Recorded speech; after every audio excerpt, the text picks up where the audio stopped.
Oi, minha filha. Chega mais perto e escuta com atenção o que eu vou contar.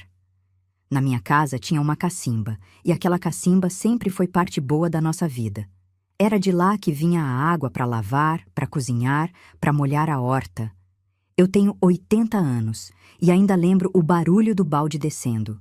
Aquele eco oco batendo nas pedras lá no fundo antes de voltar cheio. Até o dia em que cheguei do serviço com a minha mãe e encontrei nossas roupas afundando naquela mesma água. Ali eu entendi que alguma coisa muito séria tinha se quebrado dentro da nossa família. Meu nome é Glória Maria. Nasci e cresci num pedacinho de chão no interior do Maranhão, desses lugares que não apareciam em mapa nenhum. Para chegar lá, tinha que seguir uma estrada de pissarra que cortava entre Palmeira de Babaçu até perder de vista. O chão era vermelho, grosso, e quando chovia, virava uma lama que grudava na sola e não largava mais. Quando fazia seca, a poeira subia com o vento e cobria tudo. Roupa no varal, folha de planta, cabelo de menino. A nossa casa era de adobe cru, com telhado de palha de babaçu que meu avô tinha trançado antes de eu nascer. As paredes eram grossas e frescas por dentro, mesmo quando o sol castigava. Tinha uma sala que servia de tudo e uma cozinha separada, com fogão de barro e 3 pedras grandes, onde mamãe apoiava as panelas. No canto do fogão ficava o pilão, um tronco grosso de madeira escura, gasto no meio de tanto uso, que mamãe socava todo dia antes de clarear o dia. Era o primeiro som de cada manhã na nossa casa. Tum, tum, tum. Ritmado, firme, ecoando enquanto todo mundo ainda dormia. Eu abria os olhos no escuro e sabia que mamãe já estava de pé. Aquele som era a certeza de que ela estava ali. O cheiro daquela cozinha mudava conforme o dia. Às vezes era farinha torrando no tacho. Às vezes era arroz com pequi. Às vezes era só fumaça de lenha verde ardendo nos olhos. Falando em arroz com pequi, você que me ouve, conhece essas delícias do Maranhão? O quintal era cercado por estacas de madeira amarradas com cipó. Tinha criação solta. Umas galinhas d'Angola que gritavam de madrugada, um porco magro que fuçava perto da cerca e uma cabra velha que minha mãe chamava de Formosa, porque era a única coisa bonita que ela dizia ter ganhado de presente na vida. No fundo do quintal, depois da horta de quiabo e maxixe, ficava a cacimba. Aquela cacimba era o centro de tudo. De manhã cedo, mamãe já estava lá puxando água para o dia inteiro. O balde descia rangendo na corda de sisal, batia na água com um som que parecia suspiro e voltava pesado, pingando. Eu ficava sentada num toco perto, esperando minha vez de ajudar. Nunca pensei que aquele lugar ia virar lugar de dor. Meu pai se chamava Arlindo. Arlindo era um homem de rosto fechado e poucas palavras. Tinha o corpo magro e rijo de quem trabalhou na roça desde criança. Andava com um chapéu de palha encardido que nunca tirava e fumava cigarro de palha que ele mesmo enrolava, apertando o fumo com o dedão como se estivesse amassando alguma raiva que não sabia pôr para fora. Ele sumia. Saía sem avisar e voltava quando bem entendia. Às vezes ficava fora uma semana, às vezes mais. E quando voltava, entrava pelo portão como se tivesse saído há 5 minutos. Só trazia aquele silêncio pesado que fazia a gente andar na ponta dos pés. Mas o pior não era o sumiço. O pior era a ameaça. Toda vez que mamãe tentava perguntar alguma coisa, ele cortava dizendo que a casa era dele, que ele tinha comprado e que decidia quem ficava e quem saía. E mamãe calava. Não porque concordasse, mas porque naquele tempo mulher que respondia marido perdia tudo. Respeito, proteção, até o direito de pedir ajuda. Minha mãe se chamava Carmen, Dona Carmen, mulher baixa, de braços finos, mas que carregava um peso que homem recusava. Tinha os cabelos presos num coque apertado com um grampo de arame e o rosto queimado de sol com umas rugas precoces que não eram de idade, eram de preocupação. Ela trabalhava em tudo. Quebrava coco de babaçu para vender o óleo, lavava roupa para fora, capinava terreno alheio. Tudo que desse algum trocado, mamãe fazia. E tudo que ganhava, gastava com a gente. Nós éramos 7 filhos. Eu era a terceira. A mais velha era Domingas, que todo mundo chamava de Doca. Já ajudava a mamãe em tudo e tinha um jeito de mãe antes da hora. Depois vinha Expedito, o dito, que era calado e observador, sempre com o olho medindo o mundo como se quisesse entender as coisas antes de viver elas. Depois eu, Glória Maria. E atrás de mim vinham Nazaré, a Nazinha, Alderina, que a gente chamava de Dera, Cícero, o Cisso, e o caçulinha, José, que ainda era de colo quando tudo desabou. Naquele dia, meus irmãos menores estavam na casa da madrinha Benedita. Madrinha morava adiante na mesma estrada e sempre ficava com a criançada quando mamãe precisava trabalhar. Doca tinha ido junto e Dito estava num serviço de capina para um vizinho. Eu fui com mamãe lavar roupa numa fazenda que ficava longe. Voltamos quando a tarde já estava virando, com o céu ganhando aquela cor de brasa que só o sertão do Maranhão tem. Mamãe vinha na frente com a trouxa de roupa na cabeça, pisando firme na pissarra. Eu vinha atrás, descalça. Quando a gente chegou perto de casa, eu estranhei. O portão estava amarrado por fora com um pedaço de arame que não era o nosso. Mamãe parou. Ficou olhando para o portão uns segundos, depois desamarrou devagar, empurrou a madeira e entrou. O quintal estava quieto demais. A cabra formosa não estava no canto dela. As galinhas estavam sumidas. E a tábua que cobria a boca da cacimba estava jogada no chão, virada para o lado. Mamãe caminhou até a beira e olhou para baixo. E eu fui atrás dela. Lá dentro, boiando naquela água que sempre foi a nossa água de todo dia, estavam nossas coisas. O cobertor grosso que mamãe esticava nas noites de friagem, os panos de cozinha, os retalhos que ela guardava para costurar colcha. Até uma trouxinha de roupa do José, do caçula, estava ali, encharcada, afundando devagar. Minha mãe soltou a trouxa de roupa no chão e levou as 2 mãos na cabeça. Deu um gemido fundo que saiu do peito, como se alguém tivesse arrancado alguma coisa de dentro dela. Se abaixou, agarrou a borda da cacimba e tentou puxar o cobertor com uma mão só. O tecido estava pesado demais e escapava dos dedos. Ela puxava e cada vez que o pano escorregava de volta para a água, soluçava mais alto. Os joelhos bateram no barro e as lágrimas escorriam misturadas com suor. "Meu Deus do céu!" ela repetia com a voz embargada. "Meu Deus do céu, o que esse homem fez?" Eu corri para perto dela e agarrei o braço da minha mãe. Estava tremendo. O corpo inteiro dela tremia como vara verde. Ela me olhou com aqueles olhos vermelhos, inchados, e eu vi ali uma coisa que nunca mais esqueci. Não era só tristeza, era espanto. O espanto de quem não acreditava que a pessoa que dormia do lado dela na mesma cama era capaz de fazer aquilo com a própria família. E eu, menina de vestido remendado e coração disparado, ajoelhada no barro do lado da minha mãe, entendi naquele instante que a nossa vida tinha acabado de mudar. Que alguma coisa tinha sido decidida sem a gente saber, e que o homem que deveria nos proteger tinha escolhido nos destruir.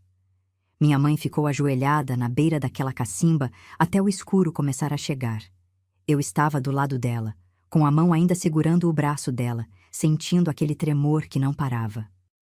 As cigarras já tinham começado a cantar, e o céu foi perdendo a cor de brasa e ganhando um tom cinzento que parecia combinar com tudo que a gente estava sentindo. Fui eu que tomei coragem primeiro. Puxei o braço dela e fiz sinal para a gente tirar as coisas dali. Ela me olhou como se tivesse esquecido que eu estava ali.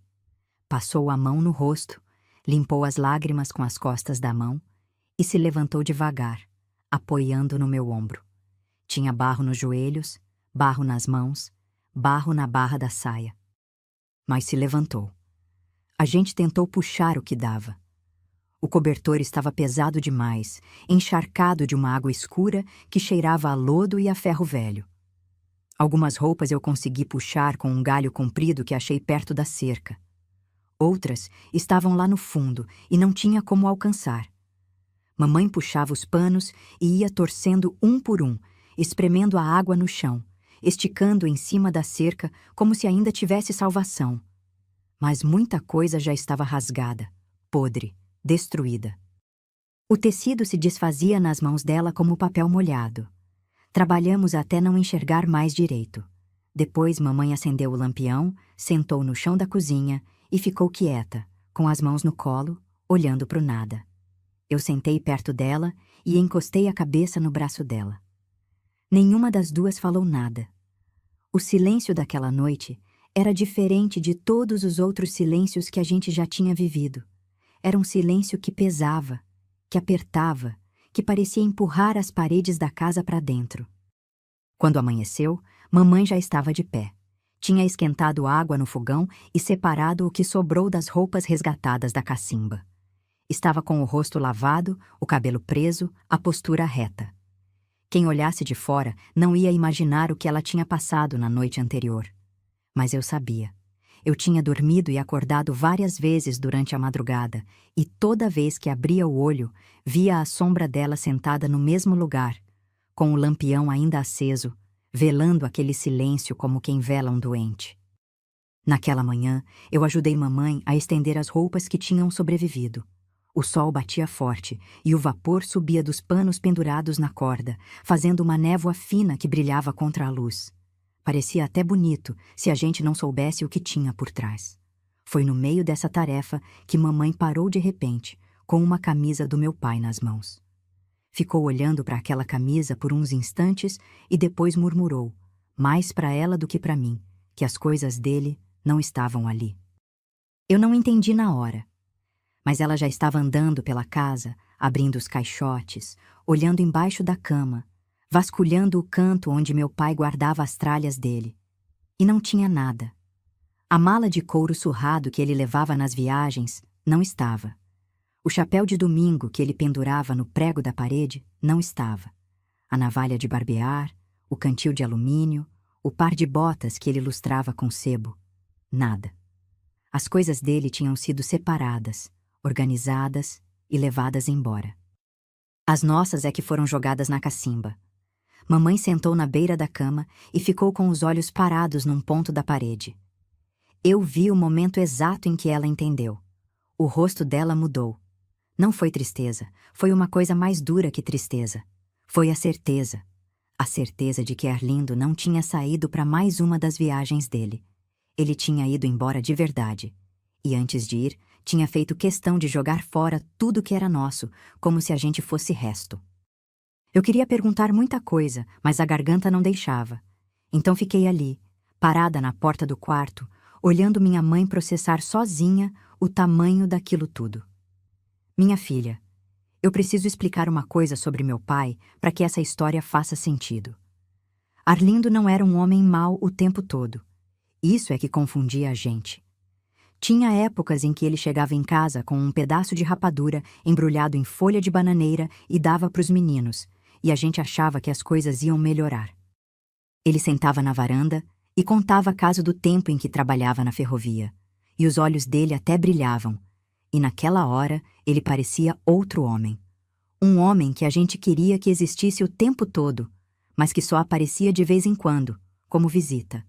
Mas esses dias bons duravam pouco. Logo, ele voltava a ficar calado, irritado, olhando para a gente como se a gente fosse peso na vida dele. E aí vinha o sumiço. E depois do sumiço, vinha a ameaça. E depois da ameaça, vinha aquele medo que não saía do ar dentro de casa, mesmo quando ele estava dormindo. A verdade é que Arlindo vendia sombra. Vendia a ilusão de que era um bom pai, um bom marido, um homem trabalhador. Pros de fora, ele era respeitado. Cumprimentava os vizinhos na estrada com um aceno de chapéu, fazia negócio de aperto de mão e ia na missa quando convinha. Ninguém desconfiava do que acontecia dentro da nossa casa. E mamãe não contava. Tinha vergonha. Tinha medo de que ninguém acreditasse. Tinha medo de perder o pouco que ainda restava. Porque naquela época, mulher separada era mulher apontada. Não importava o motivo. Podia ser o marido mais cruel do mundo. Quem levava a culpa era ela. Não soube segurar o homem, era o que diziam. Se ele saiu, alguma coisa ela fez. E mamãe carregava esse peso nas costas, junto com todos os outros pesos que já carregava. Naquela manhã, Depois de vasculhar a casa inteira e confirmar que as coisas do meu pai tinham sumido, mamãe tomou uma decisão. Me chamou para perto, segurou meus ombros com as duas mãos e me pediu para ficar ali, cuidar do fogo e não abrir o portão para ninguém. Disse que ia buscar meus irmãos na madrinha e descobrir o que meu pai tinha feito. A voz dela tinha uma firmeza que eu nunca tinha ouvido antes. Eu balancei a cabeça que sim, mas por dentro estava com tanto medo que as pernas tremiam. Mamãe pegou o pano de cabeça, amarrou firme e saiu pela estrada de pissarra com um passo que eu nunca tinha visto nela. Não era o passo cansado de quem volta do serviço. Era o passo duro de quem vai atrás de resposta. Fiquei sozinha naquela casa pela primeira vez na vida. O silêncio era tão grande que eu ouvia o estalar da lenha no fogão, o canto dos bem-te-vis lá fora, o rangido da porteira quando o vento empurrava. Sentei no chão da cozinha, perto do fogo, e abracei os joelhos. E foi ali, naquele chão de terra, com o calor das brasas esquentando meu rosto e o medo gelando meu peito, que eu pedi a Deus, baixinho, com a voz tremendo, que não deixasse minha mãe sumir também. Porque naquele momento, a única coisa que eu tinha certeza no mundo era que se mamãe não voltasse, eu não ia aguentar. Mamãe demorou. Demorou mais do que eu esperava, mais do que meu coração aguentava. O sol foi subindo e enchendo a casa de uma claridade quente que entrava pelas frestas da janela e desenhava riscos de luz no chão de terra. Eu continuava sentada perto do fogão, com os braços em volta dos joelhos, ouvindo cada barulho que vinha de fora, como se fosse aviso de alguma coisa. Foi só quando o sol já estava alto que eu ouvi o barulho do portão. Corri para a varanda e vi mamãe entrando com Doca do lado, carregando o José no colo. Atrás, vinham Nazinha e Dera de mãos dadas, com os olhos arregalados de quem não entendia o que estava acontecendo. Cisso vinha por último, arrastando os pés. Dito não estava junto, ainda não tinham conseguido avisar ele no serviço. Mamãe entrou em casa sem falar nada. Colocou o José na esteira, pediu para Doca esquentar água e me puxou para o canto da cozinha. O rosto dela estava diferente de quando tinha saído. Não era mais o rosto de quem ia buscar resposta. Era o rosto de quem já tinha encontrado e não gostou do que achou. Ela me contou baixinho, segurando meu braço com força, que tinha passado na venda do seu Raimundo e perguntado se alguém tinha visto meu pai. Seu Raimundo coçou a cabeça embaixo do chapéu e contou que Arlindo tinha aparecido na venda uns dias antes, acompanhado de um homem que ninguém conhecia. Os dois sentaram no banco dos fundos, conversaram por bastante tempo, e meu pai assinou uns papéis que o outro trouxe dentro de uma pasta de couro. Meu pai tinha vendido a casa. A nossa casa. O lugar onde a gente nasceu, onde mamãe acendia o fogão todo dia antes do sol nascer. Vendeu sem avisar, sem pedir opinião, sem dar uma chance da minha mãe se preparar. Mas o pior veio depois. Seu Raimundo contou que Arlindo não estava sozinho. Tinha uma mulher com ele. Uma desconhecida, de roupa nova e cabelo arrumado, que ficou esperando do lado de fora enquanto ele resolvia os papéis. E que os dois tinham seguido na direção da estação de trem. Quando mamãe ouviu aquilo, alguma coisa mudou dentro dela. Não era tristeza, era urgência. Ela voltou para casa, me pediu para cuidar dos menores e saiu de novo com a Doca. Mas dessa vez, não foi a pé. Arlindo, antes de sair, tinha trancado a porteira com arame por fora. Eu mesma tive que pular a cerca para desamarrar. E foi ali, já do lado de fora, que mamãe avistou o carroceiro, que passava pela estrada quase todo dia. Era um homem simples, de chapéu surrado e mula magra, que fazia transporte de farinha e lenha pela região. Mamãe acenou para ele e explicou a situação em poucas palavras. O homem não fez pergunta nenhuma. Ajudou mamãe e Doca a subir na carroça e saiu na direção da estação. Eu fiquei para trás com os menores. Servi arroz ralo com um fio de óleo de babaçu em canecas de alumínio, porque os pratos estavam no fundo da cacimba. Nazinha me perguntou por que a gente estava comendo em caneca. Eu inventei que era brincadeira, comida de aventura. Ela acreditou. Dera também.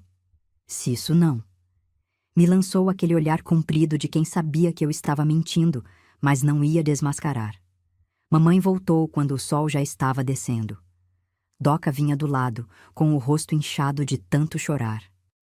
E mamãe? Mamãe vinha com uma expressão que eu nunca tinha visto. Os olhos dela estavam secos, duros, como pedra de rio. O corpo inteiro parecia feito de uma matéria diferente, mais rígida, mais densa, como se tivesse passado por um fogo que queimou tudo que era frágil e deixou só o que era resistente.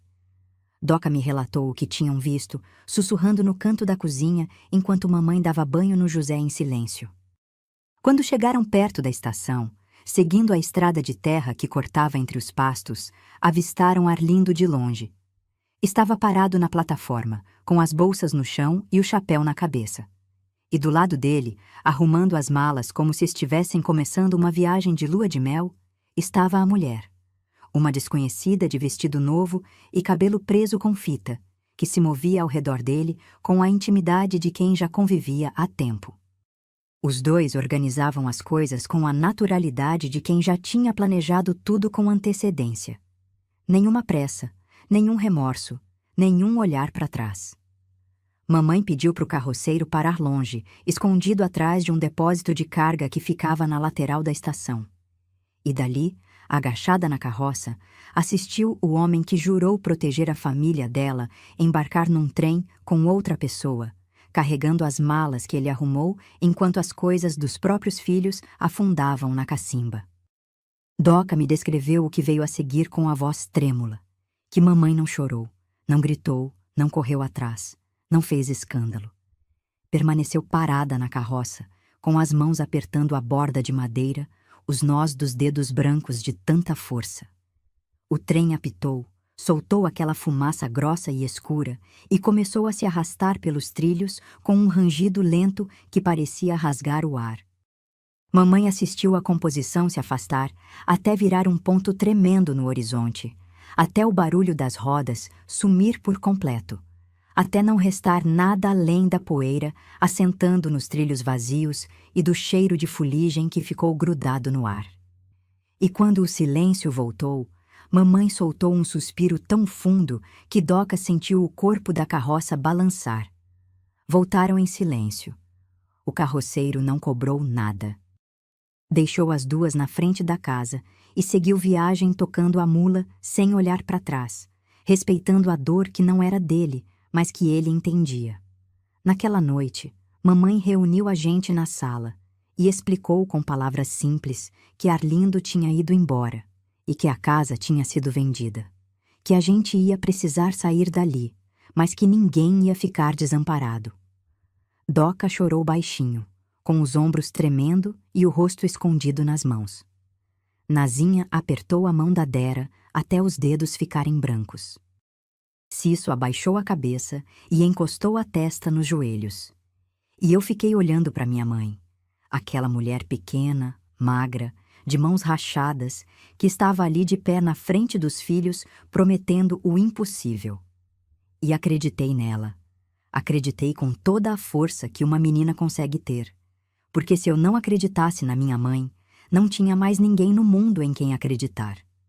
Naquela noite, ninguém dormiu direito. A gente se espremeu na sala, todos juntos, num amontoado de corpo e pano e medo. O José choramingava no colo da Doca, e ela ninava devagar, cantarolando uma melodia sem letra que mamãe costumava cantarolar quando a gente era pequena. Mamãe ficou sentada perto da porta, com o lampião aceso e os ouvidos atentos, vigiando cada sombra, cada sopro de vento que mexia na palha do telhado. Porque de madrugada, quando o sereno molhava a terra lá fora, a gente ouviu palmas no portão. Palmas fortes, de homem, chamando pelo nome de Arlindo. O comprador tinha chegado. Minha mãe se levantou num pulo, o corpo todo tenso, os olhos arregalados no escuro. A gente estava espremida na sala, deitada no chão, e aquelas palmas no portão soaram como tiro em noite quieta. Os menores acordaram assustados. Nazinha grudou na Dera, Cisso sentou de uma vez e ficou parado, e o José começou a choramingar no colo da Doca. As palmas continuaram. firmes, espaçadas, com a paciência de quem sabe que não tem pressa porque o direito está do lado dele. E entre uma palma e outra, a voz do homem chamando pelo nome do meu pai. Um nome que naquela casa já não significava mais proteção, significava ruína. Mamãe ajeitou o pano na cabeça, alisou a saia com as mãos e caminhou até a porta. Eu fui atrás, grudada nas costas dela como sombra. Ela abriu devagar, só uma fresta, e olhou para o portão. Do lado de fora, na penumbra da madrugada, tinha um homem de chapéu escuro e camisa clara, parado com as mãos apoiadas na cerca. Não era grande nem pequeno. Tinha um porte comum, de trabalhador do campo, com os ombros levemente curvados e a pele curtida de sol. Segurava uma pasta de couro embaixo do braço, a mesma pasta que seu Raimundo tinha descrito. Era o comprador, o homem que agora era dono da nossa casa. Mamãe saiu e foi até o portão com um passo que eu admirei mesmo naquela hora. Firme, sem tremer, sem abaixar a cabeça. Eu fiquei na porta, com metade do corpo para dentro e metade para fora, ouvindo tudo. O homem se apresentou. Disse que seu nome era Noberto, que tinha vindo de longe, que tinha comprado aquela propriedade do meu pai e que trazia os papéis assinados para comprovar. Mamãe ouviu tudo sem interromper. Depois pediu para ver os papéis. Noberto abriu a pasta e estendeu as folhas na direção dela. Mamãe pegou os documentos com as duas mãos. Eu vi de longe que os dedos dela estavam firmes, sem tremer. Ela examinou aquelas folhas por um tempo longo, e eu sabia que minha mãe não sabia ler direito. Conhecia umas poucas letras que tinha aprendido com uma vizinha quando era moça. Mas conferiu mesmo assim, como se quisesse encontrar ali alguma mentira, algum erro, alguma brecha que provasse que aquilo tudo era engano. Não era engano. A assinatura do meu pai estava lá. Mamãe reconheceu o traço. Aquele A maiúsculo torto que Arlindo fazia em tudo que assinava, puxando a perna da letra para baixo como rabo de escorpião. Ela devolveu as folhas sem falar nada. Noberto guardou na pasta e permaneceu parado, esperando. Não gritou, não ameaçou, não mandou a gente sair correndo. Continuou com o chapéu na mão, de cabeça baixa, como se ele também sentisse o peso daquela situação. E foi aí que aconteceu uma coisa que eu não esperava. Noberto perguntou para a mamãe se ela precisava de um tempo para juntar as coisas. Disse que tinha vindo de longe, que não tinha pressa de entrar naquela mesma hora, e que entendia que tinha criança dentro da casa. A voz dele era grossa, mas não era dura. Tinha uma coisa ali que eu não conseguia nomear naquela idade. Depois eu entendi que era decência. Simples decência humana, dessas que não precisam de estudo nem de dinheiro para existir. Mamãe agradeceu com um aceno de cabeça e pediu até o fim da manhã para organizar a saída. Noberto concordou. Disse que ia esperar na sombra do jatobá que ficava na beira da estrada e que não ia incomodar. Quando mamãe voltou para dentro, o rosto dela estava lavado de qualquer emoção. Não tinha raiva, não tinha choro, não tinha desespero. Tinha uma calma estranha, daquelas que vêm quando a pessoa já chorou tudo o que podia e agora só resta fazer o que precisa ser feito. Ela chamou Doca e as duas começaram a separar as coisas. O problema é que não tinha muita coisa para separar. O que não estava no fundo da cacimba era pouco. Umas panelas, uns panos, a esteira, o lampião, um saco de farinha pela metade, a lata de arroz quase vazia e as roupas que a gente tinha no corpo. A nossa vida inteira cabia em 2 braçados. Eu ajudei a amarrar as trouxas. Doca segurava o José de um lado e com a outra mão ia dobrando o que sobrou de roupa dos menores. Nazinha e Dera sentaram num canto, quietas, com os olhos grandes de quem absorve tudo sem entender nada. Cisso saiu para o quintal e parou perto da cerca, encarando a cacimba de longe, com as mãos nos bolsos. Eu queria ir lá falar com ele, mas mamãe me chamou para ajudar a carregar. Foi nessa hora que Dito apareceu. Veio correndo pela estrada, suado, com a camisa grudada no corpo e o rosto vermelho de sol e de pressa. Alguém no serviço de capina tinha contado para ele que viram um homem estranho parado na frente da nossa casa de madrugada, e ele largou tudo e veio. Quando entrou e deu de cara com a gente arrumando as trouxas, travou na porta, pálido. Os olhos dele foram de mamãe para mim, de mim para as trouxas, das trouxas para o chão vazio onde antes ficava a esteira da sala. Mamãe explicou tudo para ele em poucas palavras. Dito ouviu calado, com o maxilar travado e as mãos fechadas. Eu percebi que ele queria gritar, queria quebrar alguma coisa, queria sair correndo atrás do meu pai e cobrar explicação. Mas passou os olhos pelos irmãos menores, encarou mamãe e engoliu. Engoliu como mamãe engolia. Como a gente aprendia a engolir naquela família. Ele pegou a trouxa mais pesada e botou nas costas sem dizer nada. Saímos pela porta da frente. Mamãe na frente, com o José no colo e um saco de farinha equilibrado na cabeça. Doca do lado dela, carregando a lata de arroz e uns panos enrolados. Dito atrás, com a trouxa grande. Eu levando Nazinha e Dera pela mão, uma de cada lado. Cisso por último, com o pescoço virado na direção da casa. Quando passamos pelo portão, Norberto estava debaixo do jatobá, como tinha prometido. Fez uma reverência leve quando mamãe passou. Mamãe não desviou o olhar da estrada. Seguiu reto, pisando na pissarra com a mesma firmeza de sempre, com o queixo levantado e os olhos fixos no caminho. Eu espiei por cima do ombro uma vez. Enxerguei a casa de adobe, o telhado de palha, a cerca de estacas, o quintal onde a cacimba ficava, o pé de manga, a jabuticabeira, o limoeiro, tudo aquilo que era nosso ficando menor, ficando distante. E senti que estava deixando a minha infância ali, pendurada na cerca junto com os panos que mamãe tinha estendido na noite anterior e não deu tempo de buscar. A estrada até a casa da madrinha Benedita nunca tinha parecido tão comprida. Eram poucos minutos de caminhada, mas naquele dia cada passo pesava como se a gente carregasse não só as trouxas, mas o peso de tudo que tinha acontecido. Nazinha chorava baixinho, agarrada na minha mão. Dera ia muda, com os olhos secos e vidrados, tropeçando nas pedras da pissarra sem reclamar. José dormia no colo de mamãe, alheio a tudo, e eu invejei aquele sono. Queria poder fechar os olhos e acordar num mundo onde nada daquilo tivesse acontecido.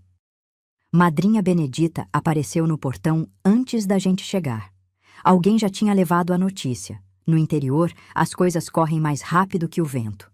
Ela estava com o avental sujo de farinha, as mãos brancas de massa, e quando avistou mamãe com aquela procissão de filhos e trouxas, largou tudo e veio correndo. Não perguntou nada. Abriu o portão, segurou mamãe pelo braço e levou a gente para dentro. A casa da madrinha era menor que a nossa. 2 cômodos apertados, uma cozinha de chão batido e um terreiro nos fundos onde ela criava umas galinhas e cultivava um canteiro de coentro e cebolinha. Mas naquele momento, aquela casa pareceu o lugar mais seguro do mundo. Madrinha esquentou caldo de mandioca no fogão e serviu para todo mundo em tigelas de barro. Eu lembro do gosto daquele caldo, grosso, temperado com sal grosso e gordura de porco, com pedacinhos de charque desfiado no fundo. Foi a primeira coisa quente que a gente comeu desde o dia anterior, e eu senti cada gole descendo pelo corpo como se estivesse preenchendo um vazio que não era só de fome. Os menores comeram e dormiram. Doca arrumou um canto no chão com os panos que a gente trouxe e acomodou Nazinha, Dera, Cisso e José num amontoado de braços e pernas. Dito sentou do lado de fora, num toco de madeira perto do galinheiro, e ficou quieto, raspando a terra com um graveto. Eu sabia que ele estava fervendo por dentro, mas Dito era daqueles que quanto mais bravo, mais calado ficava. Mamãe e madrinha sentaram na cozinha e conversaram até tarde. Eu fingi que estava dormindo, mas ouvi tudo. Madrinha dizia que mamãe podia ficar o tempo que precisasse, que a casa era pequena, mas o coração era grande. Mamãe agradecia, mas eu percebia na voz dela que aceitar aquela ajuda doía quase tanto quanto ter perdido a nossa casa. Minha mãe era uma mulher que nunca pediu nada para ninguém na vida. Viver de favor era pior para ela do que passar fome. Os primeiros dias na casa da madrinha foram estranhos. A gente existia num espaço que não era nosso. respirando um ar que não era o nosso, dormindo num chão que não conhecia o formato do nosso corpo. Tudo era emprestado: a tigela, o espaço na corda de varal, o canto no chão para dormir. Até o silêncio era emprestado, porque a gente falava baixo para não incomodar, pisava devagar para não ocupar demais, comia pouco para não parecer abusado. Mamãe começou a trabalhar no dia seguinte. Não esperou descansar, não esperou a dor passar, não esperou nada. Saiu antes do sol nascer e foi bater na porta das fazendas da região oferecendo serviço. O que aparecesse, ela pegava: lavar roupa, capinar terreno, descascar mandioca, quebrar coco de babaçu.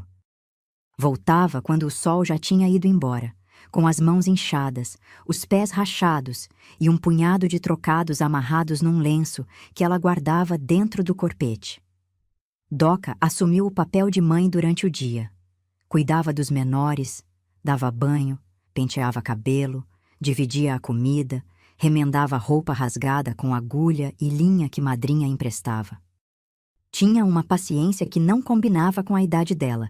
Tratava os irmãos com uma doçura que aprendera observando mamãe, repetindo os mesmos gestos, as mesmas manhas de acalmar criança com carinho e distração. Eu ajudava como podia. Ia buscar água no riacho que passava atrás da propriedade da madrinha, catava lenha no mato, tomava conta da Nazinha e da Dera, enquanto Doca cuidava do José. À tarde, quando a sombra das palmeiras crescia e o calor dava uma trégua, eu sentava com os menores no terreiro e inventava brincadeira para distrair. Desenhava bicho na terra com graveto, fazia boneca de espiga, contava história que eu mesma inventava na hora. Dito saiu procurando trabalho também. Conseguiu serviço fixo numa roça de arroz que ficava a quase uma légua de distância. Saía cedo e voltava tarde, com a pele escurecida de sol e o corpo moído. Entregava tudo que ganhava para mamãe, sem guardar nem um tostão para ele. Nunca reclamou, nunca pediu nada em troca. Mas eu notava que à noite, quando achava que ninguém estava prestando atenção, ele sentava sozinho no terreiro e passava a mão nos olhos. A escola continuou para quem tinha idade. Eu, Nazinha e Cisso íamos andando pela estrada até o povoado onde funcionava na escolinha. Uma sala só, com uma professora que ensinava tudo misturado, dos pequenos aos maiores. O caminho era longo e poeirento, e a gente ia descalça, porque sapato era coisa que não existia mais na nossa realidade. Eu chegava na escola com os pés vermelhos de pissarra e sentava no banco de madeira tentando prestar atenção. Mas minha cabeça estava sempre longe. Estava na casa da madrinha, pensando se mamãe ia conseguir trabalho naquele dia, se ia ter comida na hora de voltar, se a gente ia ficar ali para sempre. As semanas foram passando e a rotina foi se assentando, como poeira que desce depois da ventania. Mamãe trabalhava, Doca cuidava, Dito ganhava, eu ia para a escola. Mas por baixo daquela rotina tinha uma ferida que não fechava: a vergonha. Porque no interior, todo mundo sabe da vida de todo mundo, e a história do Arlindo, que vendeu a casa e largou a família com uma desconhecida, correu mais rápido que enxurrada. Eu ouvia os cochichos na escola. Via os olhares das outras mães quando passavam por mamãe na estrada. Umas tinham pena, e a pena doía. Outras tinham desprezo, e o desprezo cortava. Tinha quem dissesse que mamãe não soube segurar o marido, que se ele saiu foi porque ela não prestava. E mamãe ouvia tudo calada, com o queixo erguido e os olhos secos, andando na pissarra como se não ouvisse nada. Mas ouvia. Eu sei que ouvia. Porque à noite, quando achava que todo mundo estava dormindo, eu escutava o choro abafado dela no escuro. Um choro contido, engolido, preso entre os dentes para não acordar ninguém. E era nessas noites que eu apertava os olhos com força e pedia a Deus, baixinho, para dar alguma saída para minha mãe. Qualquer saída, qualquer caminho, qualquer porta que se abrisse no meio daquele beco sem fim. Eu não sabia que a porta já estava se abrindo e que ela ficava exatamente na mesma estrada que mamãe percorria todo dia para ir trabalhar. Mamãe passava pela nossa antiga casa todo dia. Não tinha outro caminho. A estrada de pissarra que levava às fazendas onde ela conseguia serviço cortava bem na frente daquele portão. E toda manhã, antes do sol esquentar, ela andava por ali com o pano na cabeça e os olhos fixos no chão, como se tentasse atravessar aquele trecho sem que a alma percebesse o que os olhos estavam vendo. Eu sei disso porque muitas vezes fui com ela. Nos dias em que não tinha escola, eu acompanhava a mamãe até onde ela fosse, para ajudar ou simplesmente para não ficar longe dela. E toda vez que a gente passava pela casa, eu sentia o corpo de mamãe mudar. Os ombros enrijeciam, a respiração ficava curta, o passo acelerava. Ela nunca virava o rosto na direção da casa. Nunca. Seguia reto, com uma disciplina que eu só fui admirar de verdade muitos anos mais tarde. Mas eu virava, eu olhava, não conseguia evitar. E o que eu via me dava um aperto no peito que durava o caminho inteiro. A casa estava mudando. Nos primeiros dias seguintes à nossa saída, tudo parecia igual. O adobe, a palha, a cerca de estacas. Mas com o passar das semanas, comecei a notar coisas diferentes. A cerca tinha sido consertada com arame novo. O portão que rangia ganhou uma dobradiça que não rangia mais. O telhado de palha foi reforçado com umas telhas de barro que brilhavam no sol da manhã. E no quintal, onde antes ficava a horta abandonada de mamãe, alguém tinha plantado fileiras retas de couve e tomate. Noberto estava cuidando da nossa casa. Ou melhor, da casa dele. Porque já não era mais nossa, por mais que cada canto daquele lugar ainda tivesse o nosso cheiro, a nossa marca, a nossa história cravada nas paredes de barro. Foi numa dessas manhãs que a coisa começou a mudar. Mamãe ia passando pela frente da casa, no passo apressado de sempre, quando Noberto apareceu no portão. Estava de camisa limpa, com um balde na mão, indo buscar água no riacho. Quando avistou mamãe, parou. Ela continuou andando sem diminuir o passo, sem desviar o olhar. Mas ele ergueu a mão num cumprimento respeitoso, de longe, sem forçar conversa, sem ultrapassar a cerca. Mamãe não respondeu. Seguiu andando. Eu ia do lado dela e percebi que os dedos dela apertaram o pano da trouxa com mais força. No dia seguinte, a mesma coisa. Noberto no portão, o cumprimento de longe, mamãe passando reto, e no outro dia também, e no outro. Todo dia, no mesmo horário, como se ele soubesse a hora exata em que ela ia passar. E todo dia, o mesmo gesto contido, a mão erguida, o aceno leve, o respeito na distância. Mamãe não comentava sobre isso, nem comigo, nem com Doca, nem com madrinha. Mas eu percebia que alguma coisa dentro dela estava incomodando, porque nos dias que seguiam aqueles encontros silenciosos, ela ficava mais calada que o normal. E o calado de mamãe já era profundo. Quando ela ficava mais quieta que o habitual, era porque a cabeça dela estava trabalhando em alguma coisa que ela não queria dividir com ninguém. As semanas foram passando e os cumprimentos de Noberto foram ganhando pequenas mudanças. Num dia, em vez de só erguer a mão, ele fez um aceno com a cabeça que era quase uma reverência. No outro dia, estava parado mais perto da estrada, como se tivesse encontrado uma razão para estar ali naquele horário. E numa manhã de muito calor, quando o sol castigava desde cedo e a pissarra queimava os pés, eu vi que ele tinha deixado uma cabaça de água em cima do mourão da cerca, na beira da estrada, com um paninho limpo cobrindo a boca. Mamãe passou e não pegou. Mas eu vi que ela diminuiu o passo naquela hora. Foi coisa de 1 segundo, um tropeço quase invisível no ritmo da caminhada. Mas eu vi, e aquele tropeço me disse mais do que qualquer palavra. Eu era menina, mas menina de interior aprende a ler gente antes de aprender a ler letra. Eu lia os gestos da minha mãe como quem lê o céu para saber se vai chover.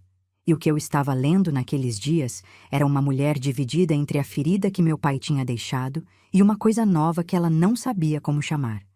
Naquela época, eu não entendia direito o que estava acontecendo. Achava que mamãe tinha raiva de Noberto porque ele morava na nossa casa. Achava que o silêncio dela quando passava pelo portão era desprezo, era mágoa, era rejeição. Só muito tempo adiante eu compreendi que não era nada disso. Era medo. Medo de confiar de novo. Medo de se abrir para alguém depois de ter sido destroçada por quem deveria proteger. Medo de parecer fraca, de parecer interesseira, de dar motivo para a língua do povo que já falava demais. Uma noite, eu estava deitada no chão da casa da madrinha, espremida entre Nazinha e Dera, quando ouvi madrinha Benedita conversando com mamãe na cozinha. Madrinha falava baixo, mas com firmeza, e o que ela dizia fez meu coração disparar. Que aquele homem, o Noberto, tinha ido na venda do seu Raimundo perguntar sobre mamãe, que queria saber se ela estava bem, se os meninos estavam com saúde, se estavam precisando de alguma coisa. Que tinha perguntado com educação, sem insistência, como quem faz pergunta e aceita qualquer resposta. Madrinha contou que seu Raimundo tinha ficado desconfiado no começo, achando que era golpe ou interesse ruim, mas que com o tempo percebeu que o homem parecia verdadeiro. Que Noberto tinha contado para seu Raimundo que era viúvo, que a esposa dele tinha falecido de febre, que ele tinha vendido tudo onde morava e vindo para longe porque não aguentava mais viver cercado pelas lembranças dela. Que tinha comprado a casa de Arlindo sem saber da história, sem saber que tinha mulher e filhos abandonados ali. E que quando descobriu, quando entendeu o que Arlindo tinha feito com a própria família, sentiu uma vergonha tão grande que quase devolveu a propriedade e foi embora. Mamãe ouviu tudo em silêncio. Madrinha terminou de falar e esperou. O silêncio se esticou, longo, denso, preenchido só pelo crepitar do lampião e pelo canto dos grilos lá fora. Depois mamãe suspirou fundo, um suspiro que parecia arrastar tudo que ela estava segurando dentro do peito, e disse só uma coisa para a madrinha, que precisava pensar. Eu fechei os olhos e fingi que dormia, mas meu coração estava tão acelerado que eu tinha certeza que Nazinha podia sentir a batida encostada no meu braço. Porque naquele instante, pela primeira vez desde que saímos da nossa casa com as trouxas nas costas, eu senti que talvez existisse alguma coisa boa esperando a gente no fim daquela estrada. E isso me assustou quase tanto quanto a tristeza. Passou mais de uma semana desde aquela conversa entre mamãe e madrinha. E nessa semana eu observei minha mãe como nunca tinha observado antes. Cada gesto, cada suspiro, cada vez que ela parava no meio de uma tarefa e ficava com o olhar perdido na direção da estrada. Alguma coisa estava se movendo dentro dela, devagar, como raiz de planta que cresce por baixo da terra sem ninguém perceber. Na manhã seguinte àquela conversa, mamãe saiu para o serviço no mesmo horário de sempre. Mas dessa vez, quando passou pela frente da casa e Noberto ergueu a mão no cumprimento de todo dia, ela fez uma coisa que nunca tinha feito antes. Acenou de volta. Foi um gesto mínimo, um movimento curto da cabeça, quase imperceptível, que alguém desatento nem teria notado. Mas eu notei. E Noberto também. Porque eu vi que ele baixou a mão devagar, com um meio sorriso no rosto, e ficou parado ali no portão por um bom tempo, mesmo quando a gente já tinha virado a curva da estrada. A partir daquele dia, o aceno virou rotina. Mamãe passava, Noberto cumprimentava, ela respondia com aquele gesto breve e seguia. Não tinha palavra, não tinha conversa, não tinha demora. Mas tinha alguma coisa, uma ponte invisível que ia sendo construída tijolo por tijolo, manhã por manhã, naquela estrada de pissarra entre as palmeiras de Babaçu. E a cabaça de água continuou aparecendo no mourão da cerca. Todo dia no mesmo lugar, coberta pelo mesmo paninho limpo. Mamãe seguia reto por ela durante muitos dias, sem diminuir a passada, sem virar o pescoço. Mas numa ocasião em que o calor apertou antes da hora e a gente já estava com a garganta seca, ela estacou. Pegou a cabaça, bebeu um gole longo, me estendeu para eu beber também e depois colocou de volta no mourão.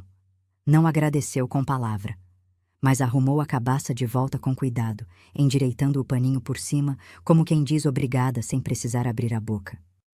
Eu senti o gosto daquela água fresca descendo pela garganta e pensei que era a coisa mais boa que eu tinha provado em semanas, não pelo sabor, mas pelo gesto que vinha junto. Naquele mesmo dia, quando voltamos do serviço no fim da tarde, a cabaça estava de volta no mourão. cheia de novo, com o paninho lavado e esticado. Minha filha, eu vou contar para a senhora uma coisa que eu só entendi com o tempo.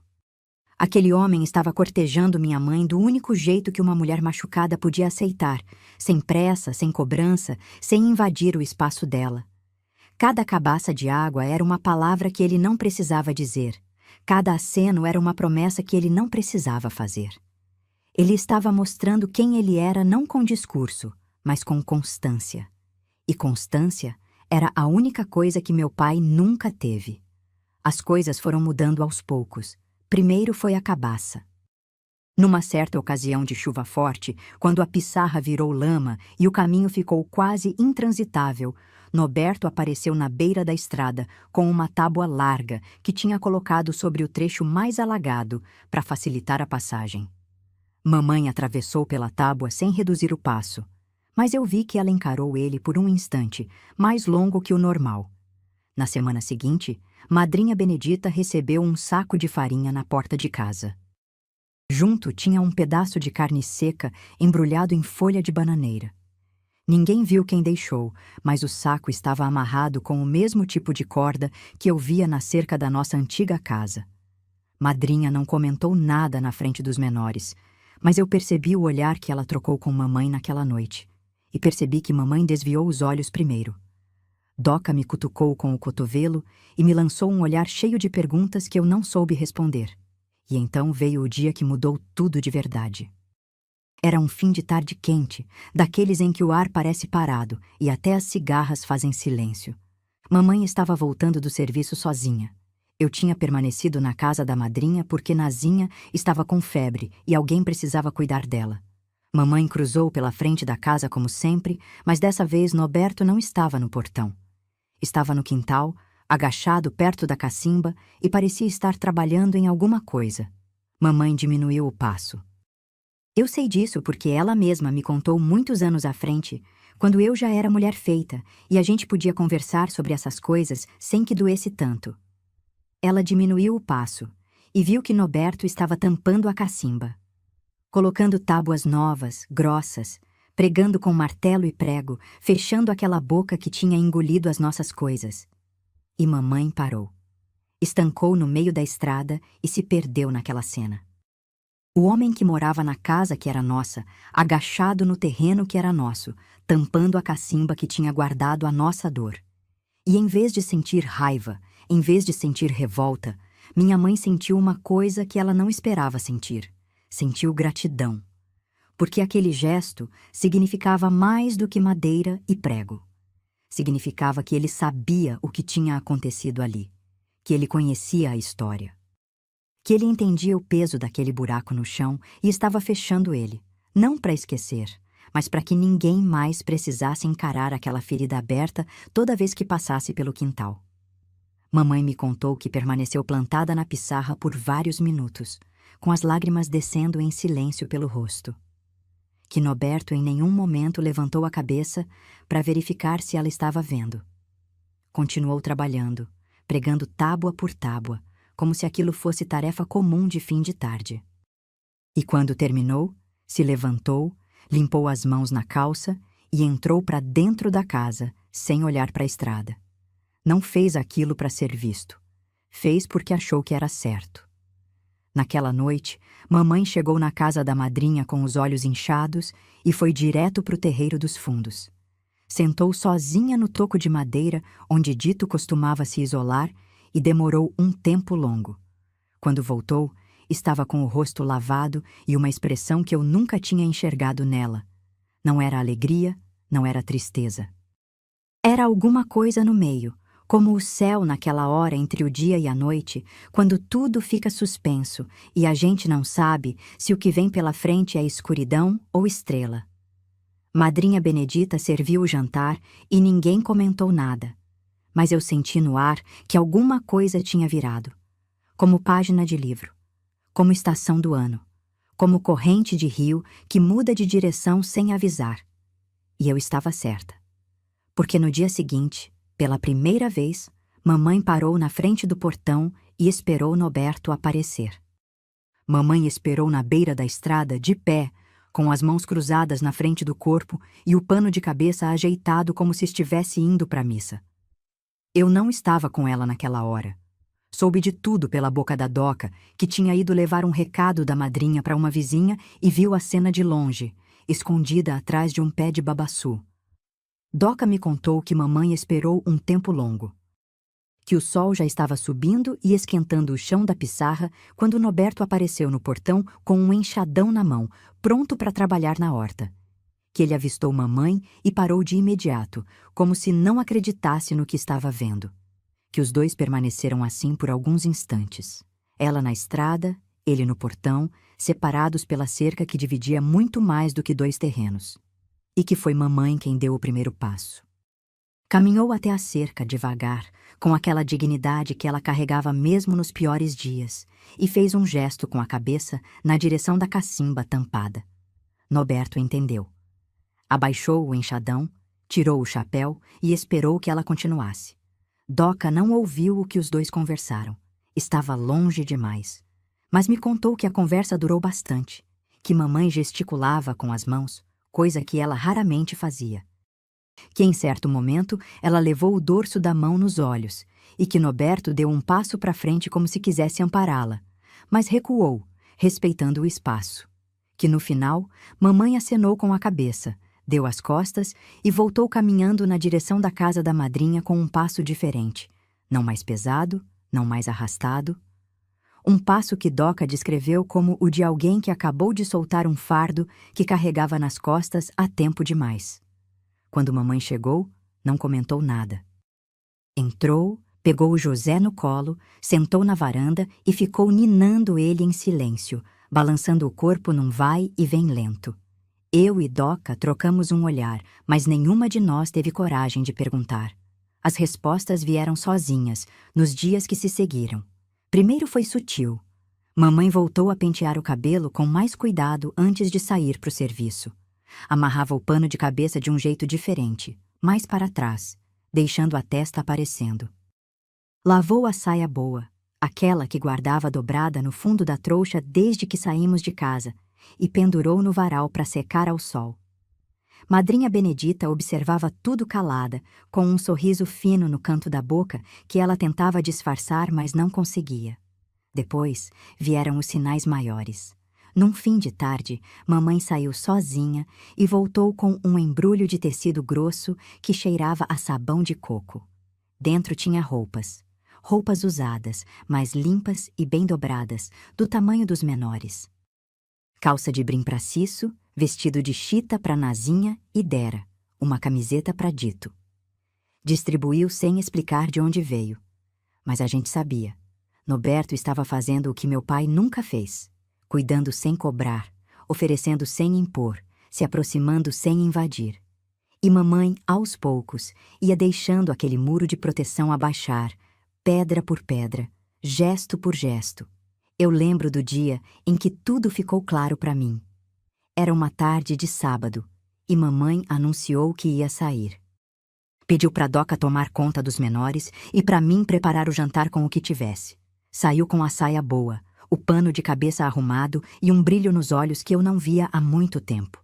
Voltou só quando as estrelas já estavam no céu, com o rosto leve e um pote de barro coberto com folha de bananeira. Dentro tinha carne cozida com mandioca, temperada com cheiro verde e pimenta de cheiro. A gente comeu em silêncio e foi a melhor refeição que tivemos em meses.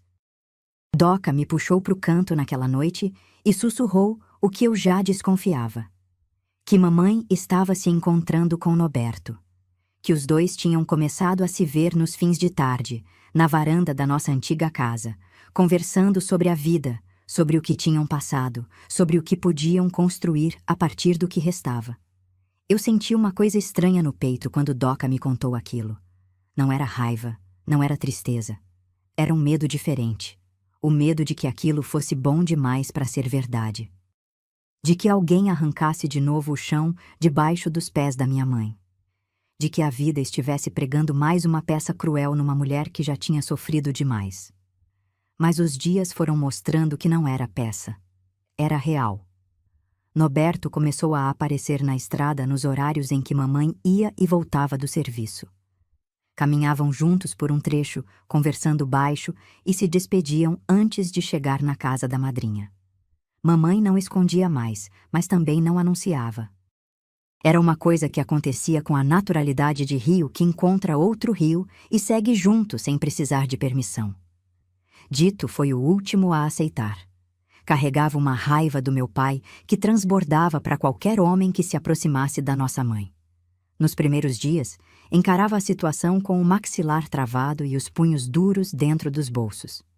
Não destratava Noberto, mas também não abria espaço. Respondia com monossílabos quando mamãe tentava incluí-lo na conversa e sumia para o terreiro quando o assunto vinha à tona. Mas Noberto não forçou. Nunca forçou nada. E com o tempo, Dito começou a perceber uma coisa que desmontava toda a raiva dele, que Noberto tratava a mamãe do jeito que o nosso pai deveria ter tratado. Com respeito, com presença, com a simplicidade de quem aparece todo dia e faz o que precisa ser feito sem esperar aplausos. Foi Dito quem me contou, muitos anos à frente, que o momento em que ele aceitou Noberto de verdade foi quando viu ele consertando a sandália da Nazinha com paciência de artesão, sentado no chão do terreiro, enquanto ela esperava do lado, balançando os pés descalços e sorrindo. Uma cena simples, mas que dizia tudo. E então, mamãe nos reuniu numa tarde e anunciou o que a gente já sentia no ar há semanas, que Noberto tinha pedido para ela e os meninos voltarem para casa. Que ele queria cuidar da gente. Que não era por obrigação nem por pena. Era porque gostava dela de verdade e queria construir uma vida junto. Mamãe olhou para cada um de nós enquanto explicava, procurando nos nossos olhos algum sinal de recusa, alguma resistência que ela precisasse respeitar. Doca chorou. Nazinha e Dera se agarraram uma na outra sorrindo. Cisso engoliu seco e balançou a cabeça que sim. E Dito, com os olhos vermelhos e o queixo tremendo, não disse nada, mas também não disse não. E voltamos.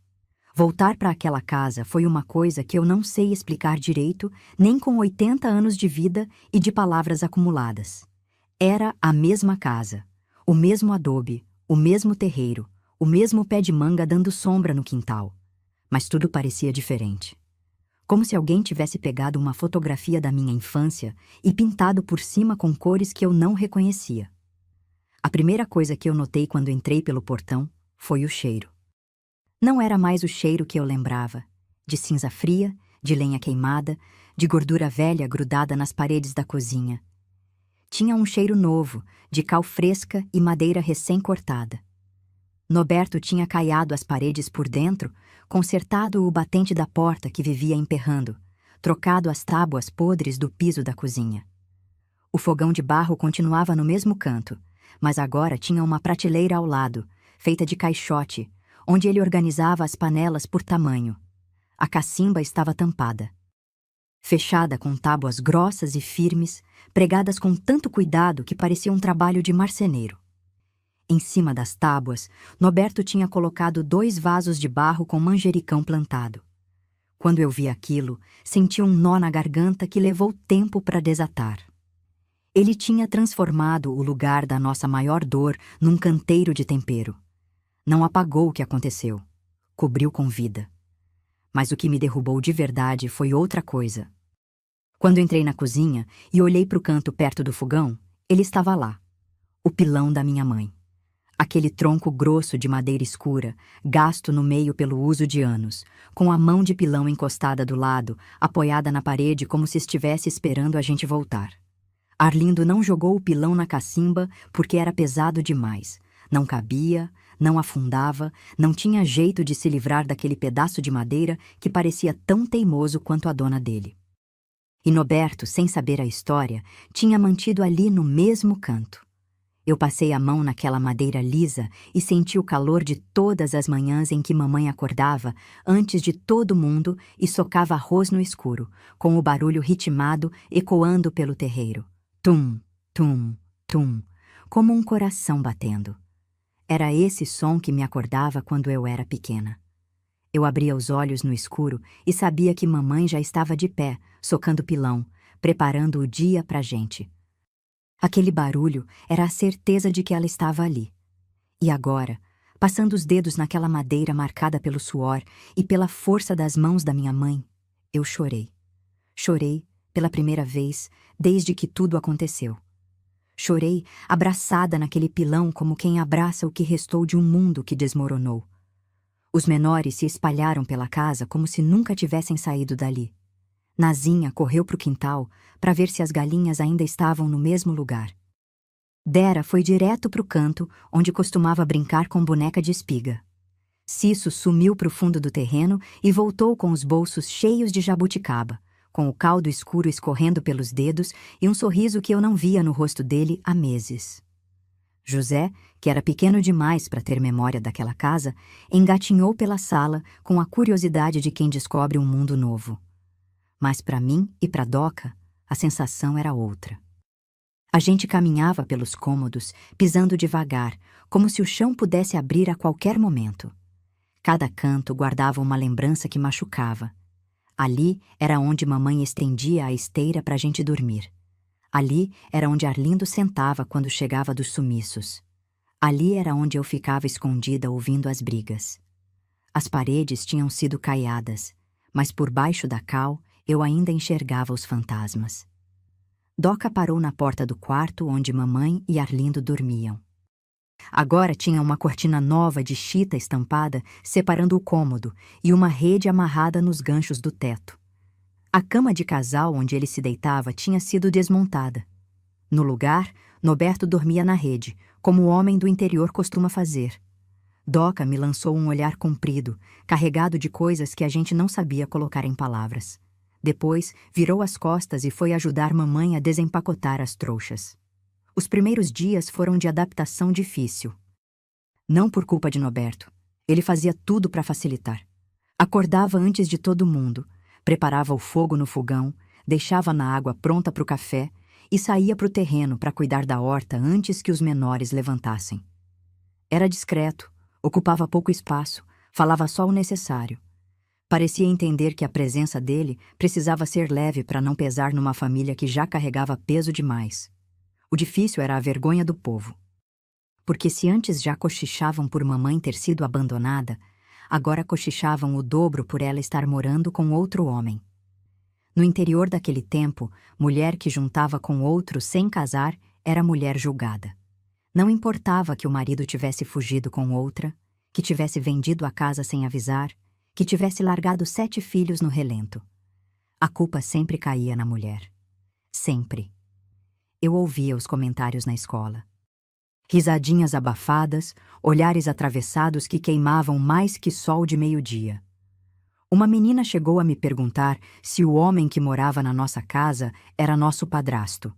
Eu travei. Voltei para casa naquela tarde com o peito tão apertado que mal conseguia respirar. Mamãe percebeu.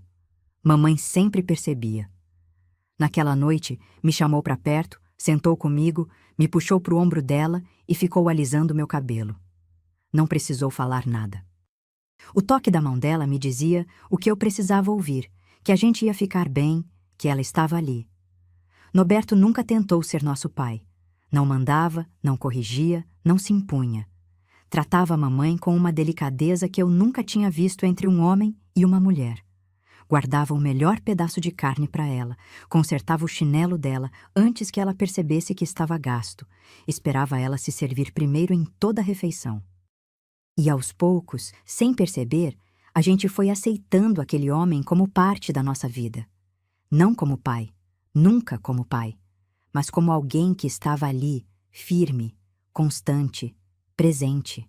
Alguém que aparecia todo dia da mesma maneira, sem sumiço, sem ameaça, sem a incerteza que Arlindo carregava como sobrenome. Noberto tinha filhos de outro casamento, mais velhos, que apareciam de vez em quando para visitar, gente boa, educada, que tratava a mamãe com respeito. A casa foi ficando cheia de vida, e o silêncio pesado que reinava quando Arlindo morava ali virou barulho de criança correndo, de panela no fogo, de risada no terreiro. Mas dentro de mim tinha uma ferida que não fechava. Porque mesmo com tudo aquilo de bom acontecendo, eu não conseguia esquecer o dia da cacimba. Não conseguia apagar a imagem das nossas roupas boiando naquela água escura. Não conseguia perdoar aquele homem por ter nos jogado fora como se a gente fosse trapo velho.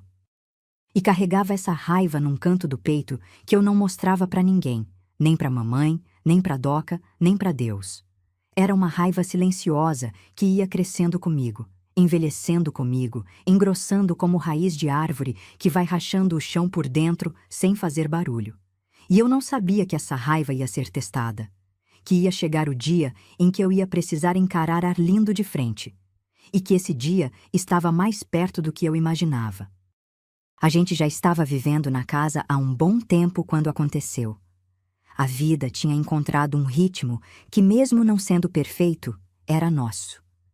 Mamãe trabalhava menos, porque Noberto sustentava a casa com o que tirava da horta, da criação e de uns serviços de carpintaria que fazia para as fazendas da região. Doca continuava sendo a mãe mirim dos menores, penteando o cabelo, remendando roupa, dando bronca com a mesma voz mansa de mamãe. Dito crescia rápido, já com porte de homem feito, e ajudava Noberto no terreno sem que ninguém precisasse mandar.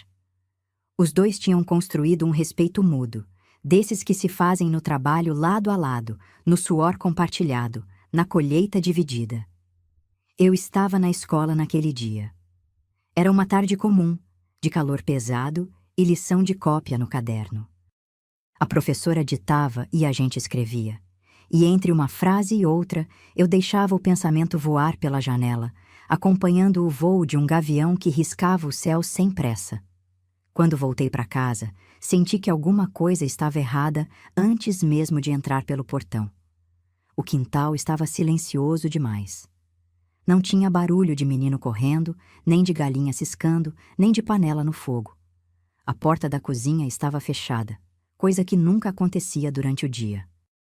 E na varanda, sentados em lados opostos, como se fossem dois mundos que não deviam se tocar, estavam Noberto e um homem que eu demorei uns segundos para reconhecer. Arlindo. Meu pai estava ali, sentado no banco da varanda da casa que ele mesmo vendeu, com o chapéu de palha no colo e as botas empoeiradas de quem andou estrada comprida. Estava mais magro do que eu lembrava.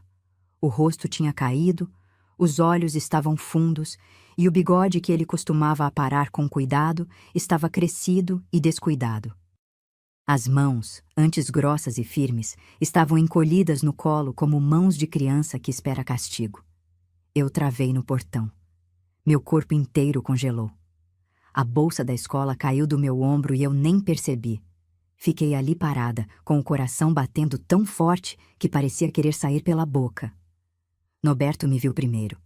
Levantou devagar, com a calma que era a marca dele, e caminhou na minha direção. Quando chegou perto, colocou a mão no meu ombro, leve, sem pressão, e me guiou para dentro da casa pela porta dos fundos. Na cozinha, mamãe estava sentada num banquinho com o José no colo. Doca estava encostada na parede, de braços cruzados, com o rosto duro. Nazinha e Dera estavam encolhidas num canto, agarradas uma na outra. Cisso não estava. Depois soube que tinha saído correndo pro mato quando viu Arlindo chegando e só voltou de noite.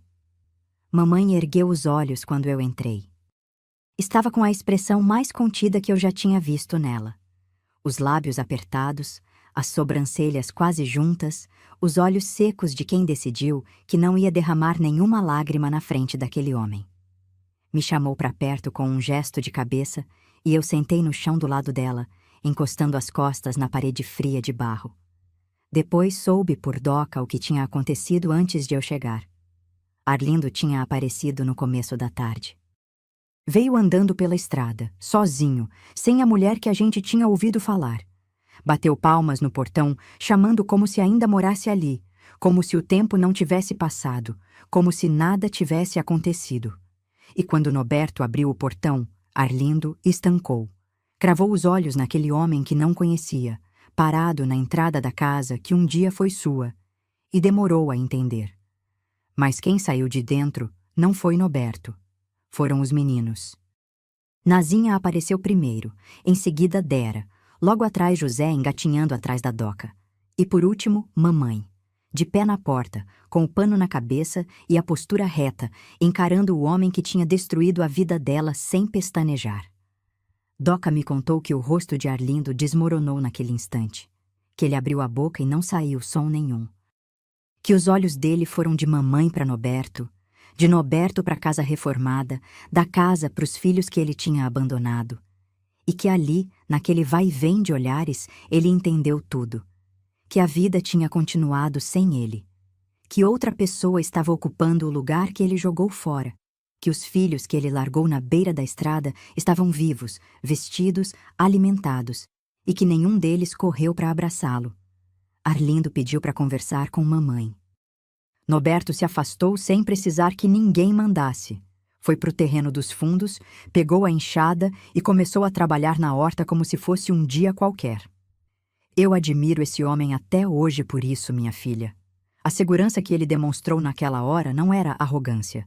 Era a tranquilidade de quem sabe o próprio valor e não precisa provar nada para ninguém.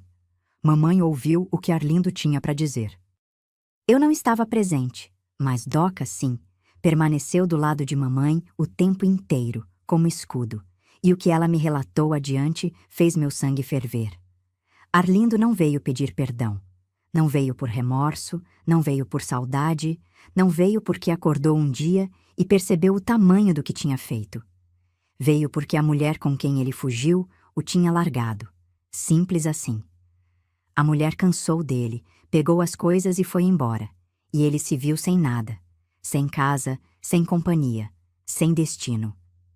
E voltou para cá achando que ia encontrar a porta aberta e a esposa esperando. Achou que mamãe ia aceitar ele de volta. Achou que bastava aparecer, fazer cara de arrependido e que tudo ia voltar ao que era. Como se a gente fosse sapato velho guardado no canto do armário, sempre disponível para quando ele quisesse calçar de novo. Mamãe ouviu tudo calada. Doca me contou que ela nem mexeu o corpo enquanto Arlindo falava. Ficou parada, com as mãos no colo e os olhos fixos nele, sem expressar nada. Nem raiva, nem pena, nem satisfação. E quando ele terminou, mamãe se levantou, endireitou o pano na cabeça e deu as costas. Não gritou, não xingou, não chorou. Simplesmente virou as costas e entrou para dentro da casa. E aquele gesto disse mais do que qualquer palavra que ela pudesse ter falado. Disse que ele não merecia nem a raiva dela. Que o espaço que ele ocupava na vida da minha mãe tinha sido preenchido, não por outro homem, mas pela dignidade que ela reconquistou sozinha. Arlindo ficou sentado até o escuro chegar. Ninguém convidou ele para entrar e ninguém mandou embora. Ele simplesmente existia ali, como sombra sem dono, até que levantou, colocou o chapéu na cabeça e saiu pela estrada sem olhar para trás. E nunca mais voltou. Depois que Arlindo sumiu pela estrada naquela noite, a casa ficou em silêncio por 2 dias. Não era o silêncio ruim de antes, aquele que apertava e sufocava. Era um silêncio de espera, como quando a chuva para e a gente fica olhando para o céu, tentando adivinhar se vem mais ou se limpou de vez. Mamãe não comentou a visita de Arlindo com ninguém. Não chorou, não reclamou, não ficou prostrada. No dia seguinte, acordou no mesmo horário de sempre, acendeu o fogão, socou o arroz no pilão com a mesma cadência firme de todas as manhãs. Tum, tum, tum, e seguiu a vida como se aquele homem não tivesse aparecido. Como se a presença dele fosse chuva passageira que molha o chão, mas não encharça. E a vida seguiu. Seguiu com a força teimosa que a vida tem quando alguém decide que não vai mais parar por causa de quem já partiu. Noberto nunca perguntou sobre Arlindo. Nunca mencionou o nome dele. Nunca cobrou explicação. Nunca demonstrou ciúme ou insegurança. Continuou sendo o que sempre foi. Presente, constante, silencioso no cuidado. E foi justamente esse silêncio seguro que fez mamãe se abrir cada vez mais. Não com palavras grandes ou declarações, com gestos miúdos, desses que só quem convive percebe. Ela começou a guardar o prato dele antes de guardar o dela. Começou a remendar a camisa dele junto com as dos meninos. Começou a esperá-lo na varanda quando ele demorava para voltar do serviço, coisa que nunca fez com Arlindo. Os meses foram passando e a casa foi ganhando forma nova. Norberto ampliou a cozinha, levantou mais um cômodo nos fundos para separar os meninos das meninas e reforçou o telhado com palha nova trançada do jeito que ele aprendeu na terra onde nasceu. A horta cresceu. Agora tinha quiabo, maxixe, coentro, pimenta de cheiro, abóbora e um canteiro de tomate que dava fruto vermelho e gordo que mamãe usava para fazer molho no pilão. E então, Norberto teve uma ideia que mudou a cara daquele terreno. Ele olhou para o canto, onde ficava a cacimba tampada, com os vasos de manjericão em cima, e decidiu que ali ia construir alguma coisa.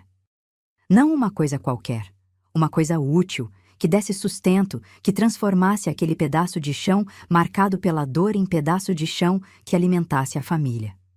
Construiu um mercadinho, com as próprias mãos, tábua por tábua, prego por prego, levantou uma estrutura simples de madeira bem em cima de onde a cacimba ficava. Cobriu com palha, fez um balcão de tábua grossa e organizou prateleiras com caixotes empilhados. Começou vendendo o que sobrava da horta: maço de coentro, pimenta, abóbora, quiabo.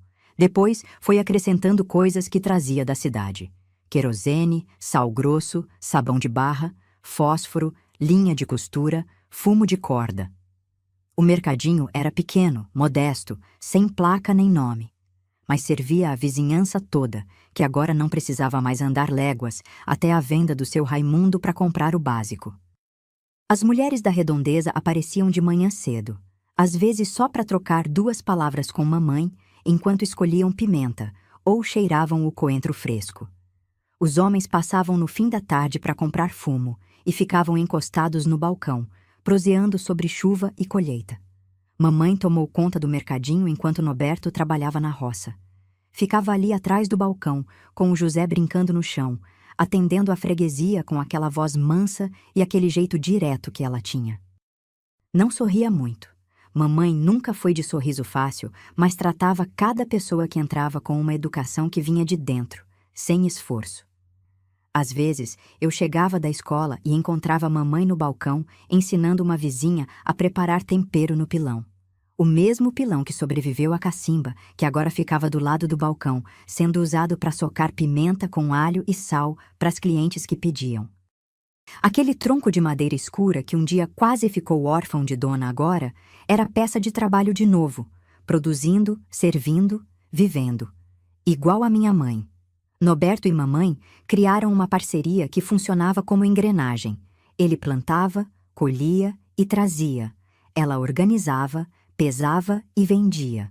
No fim do dia, os dois sentavam na varanda e faziam as contas juntos, mamãe separando os trocados em montinhos sobre a tábua, Norberto conferindo com os dedos grossos.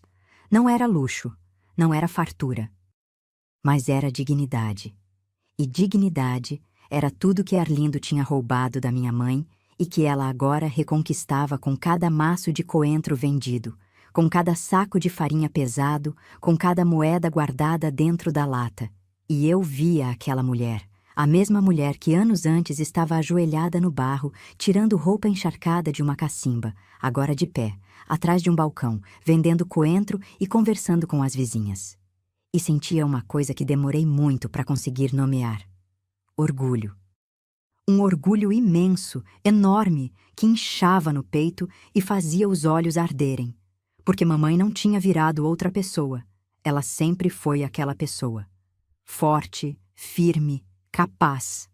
O que mudou foi que agora ela tinha alguém do lado que deixava essa força aparecer, em vez de esmagar ela com ameaça e abandono. Nós, os filhos, fomos crescendo dentro daquela nova vida. Doca se casou com um rapaz de família boa da região, trabalhador, que pedia licença a Norberto antes de entrar na nossa casa, como se ele fosse o patriarca de verdade. Dito continuou ajudando na roça e no mercadinho, e com o tempo perdeu aquela rigidez nos ombros que carregava desde o dia em que viu a gente arrumando as trouxas. Nazinha e Dera cresceram grudadas, sempre juntas, sempre de mãos dadas, como se o susto da infância tivesse soldado uma na outra para sempre.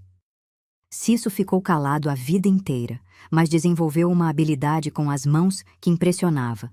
Consertava tudo, de rádio a relógio, e acabou montando uma oficinazinha no fundo do quintal. E José, o caçula que não guardava memória da cacimba, cresceu chamando Noberto pelo nome, com o carinho natural de quem só conheceu bondade daquele homem. Eu fui para a escola até onde dava. Estudei até não ter mais turma para frequentar naquela escolinha de sala única. Depois comecei a trabalhar com mamãe no mercadinho, pesando farinha, cortando fumo, atendendo as clientes que já me conheciam desde pequena. E toda vez que eu passava por cima daquele chão de tábua, por cima de onde a cacimba ficava, eu sentia debaixo dos pés a história inteira da nossa família. A dor, o abandono, a travessia, a reconstrução. Tudo ali, compactado naquela terra, coberto por madeira e por mercadoria, mas vivo, pulsando, lembrando, porque a cacimba não desapareceu. Ela só mudou de forma, deixou de ser o lugar onde a gente perdeu tudo e virou o alicerce de onde a gente recomeçou. E se tem uma coisa que eu aprendi com a minha mãe, foi isso, que o mesmo chão que engole a gente pode ser o chão que sustenta a gente. Depende de quem está de pé em cima dele. Minha filha, eu tenho 80 anos. 80 anos de estrada andada, de sol levado na cabeça, de chuva engolida sem guarda-chuva. 80 anos de silêncio guardado e de palavra medida. E se eu resolvi contar essa história agora, depois de tanto tempo com ela trancada dentro do peito, é porque entendi que certas coisas não podem morrer com a gente. Precisam ser ditas. Precisam ser ouvidas. Precisam encontrar o ouvido de alguém que entenda. Eu estou sentada aqui na minha cozinha, num fim de tarde que parece com tantos outros que eu já vivi. Tudo quieto, tudo manso, tudo no lugar. Mas dentro de mim, minha filha, essa história nunca ficou quieta. Mamãe viveu com Noberto até o fim da vida dela. Foram muitos anos juntos, anos bons, de trabalho e de respeito. O mercadinho cresceu, virou ponto de referência na região e mamãe se tornou uma mulher conhecida e querida por ali. As mesmas vizinhas que um dia cochicharam pelas costas dela passaram a sentar no banquinho do mercadinho para pedir conselho, para desabafar, para chorar dor de casamento que não andava bem. E mamãe ouvia. Ouvia com a paciência de quem já passou pelo pior e sabe que, às vezes, a única coisa que a gente pode oferecer é a presença. Noberto envelheceu ao lado dela. Nunca perdeu aquele jeito calado e cuidadoso. Até os últimos tempos, acordava cedo, acendia o fogo e deixava tudo pronto antes de mamãe levantar. Nos fins de tarde, os dois sentavam na varanda lado a lado, sem precisar de conversa para preencher o espaço. O silêncio entre eles era diferente de qualquer silêncio que eu já tinha vivido. Não era vazio, era cheio. Cheio de confiança, de costume, de uma paz que só existe entre duas pessoas que se escolheram de verdade. Quando Noberto partiu, mamãe sentiu o golpe, mas não desabou. Chorou por dentro, do jeito dela, como sempre fez. Depois da partida de Noberto, mamãe continuou tocando o mercadinho sozinha. Já estava curvada, com as mãos cheias de nós e os joelhos duros de reuma, mas não largava o balcão. Eu morava perto e ia ajudar todo dia. Ficava do lado dela, pesando farinha, cortando fumo, atendendo os clientes que já eram velhos conhecidos. E no canto, encostado na parede, o pilão continuava ali. Gasto, escurecido pelo tempo, com a boca lisa de tanto uso. Mamãe ainda socava nele de vez em quando, mais devagar, com menos força, mas com o mesmo ritmo. Tum, tum, tum. O som que atravessou a vida inteira dela. Mamãe faleceu no hospital, cercada de todos os filhos. A gente estava lá. Eu, Doca, Dito, Nazinha, Dera, Cisso e José. Todos juntos, como ela sempre quis que a gente estivesse. Não vou entrar em detalhes porque essa dor ainda é grande demais para caber em palavras.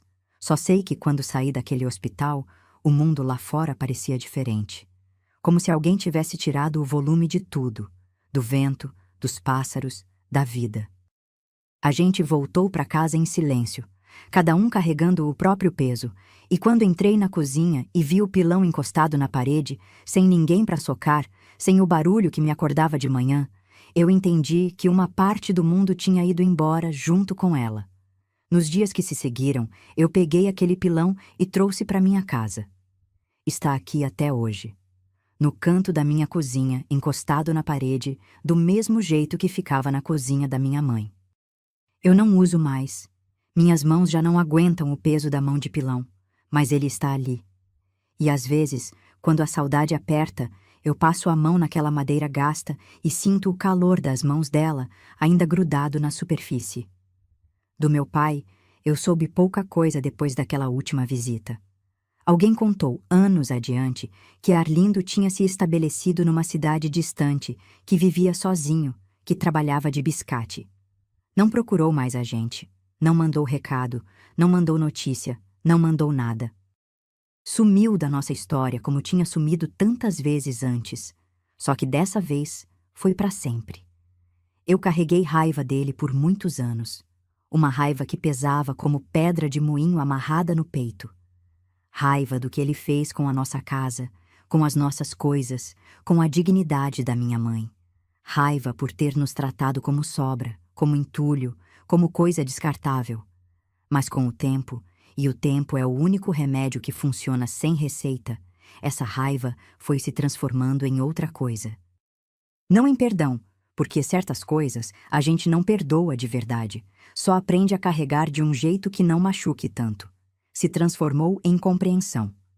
Na compreensão de que Arlindo era um homem pequeno, preso dentro das próprias fraquezas, incapaz de enxergar a riqueza que tinha na frente dele. Ele morreu pobre de tudo, de companhia, de família, de memória boa. E mamãe morreu rica. Rica de filhos, de netos, de respeito, de uma vida que ela costurou inteira com as próprias mãos, ponto por ponto, sem pedir ajuda de quem não merecia. A cacimba não existe mais. O mercadinho foi derrubado faz tempo, o terreno mudou de dono, a casa de adobe virou ruína e depois virou mato. Mas eu ainda consigo ver tudo. Fecho os olhos e vejo a água escura lá no fundo, as roupas boiando, o rosto da minha mãe parado na beira. Fecho os olhos e vejo o pilão no canto da cozinha, a mão de mamãe subindo e descendo, o som grave da madeira batendo. Fecho os olhos e vejo Noberto no portão, com o chapéu na mão, esperando que mamãe aceitasse ser feliz de novo. E vejo mamãe, sempre mamãe, de pé, com o pano na cabeça e o queixo erguido, pisando firme na pissarra vermelha, como se o mundo inteiro pudesse desabar e ela continuaria andando. Eu aprendi muita coisa nessa vida. Aprendi a quebrar coco, a fazer farinha, a criar filho, a aguentar marido, a sobreviver à perda. Mas a lição mais importante eu aprendi naquele dia, menina ainda, ajoelhada no barro ao lado da minha mãe, com as nossas coisas afundando na cacimba. Aprendi que quando um pai decide ir embora, é a força de uma mãe que mantém a família de pé. E o som do pilão da minha mãe, esse som eu ainda escuto toda manhã quando abro os olhos. Tum, tum, tum. Como um coração que nunca parou de bater. Se essa história tocou o seu coração, se inscreve aqui no canal e ativa o sininho. Toda semana tem uma história nova esperando por você. E se a senhora conhece uma mulher que também carregou o mundo nas costas, manda esse vídeo para ela, porque ninguém deveria carregar esse peso achando que está sozinha.